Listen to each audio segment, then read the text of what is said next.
Chapter 4. The King Asks for Help. King Eben bought a lot of jewels and expensive perfumes for his princess. He spent a lot of money on her, and soon the people of Granada became angry because they did not like the princess from Huadik. They believed she controlled the king. One day, there was a rebellion against the king. He managed to pacify his people, but he was worried. He turned to the astrologer. "Oh, wise astrologer, you spoke the truth. You warned me against this beautiful maiden. What can I do now?" "Get rid of her," said the astrologer. "Give her to me." "I can't," King Eben said. "I prefer to lose my kingdom instead." "Be careful. Maybe you'll lose both," the astrologer said.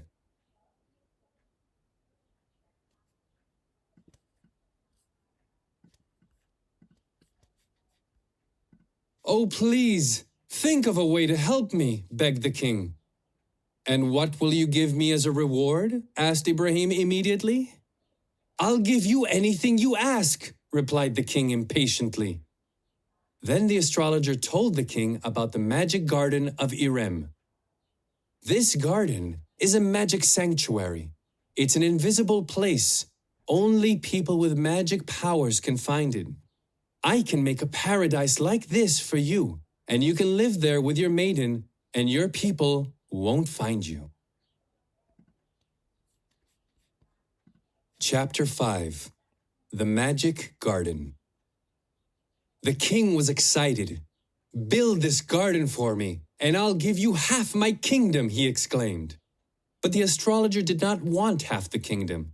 "No," he said. "The first living creature to enter the garden must be mine. Promise me this."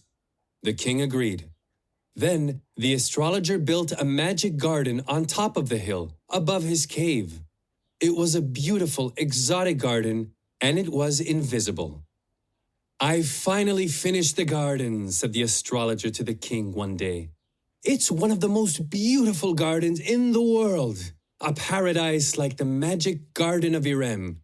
I protected it with a spell, and it's invisible to normal people. It's ready for you and the princess." The king was excited and did not sleep that night.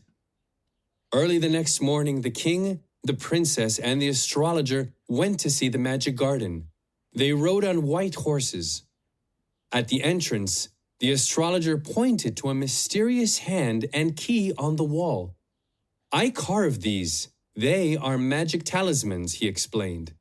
"They'll guard the entrance to this paradise until the hand takes the key from its place." "Let's go inside and see the garden," said the princess impatiently. She got down from her horse and ran into the paradise. "Now I must have my promised reward," shouted the astrologer triumphantly. "The princess is the first living creature to enter the garden. She's mine now." "No," shouted the king. "Take her white horse. Take all my treasures instead."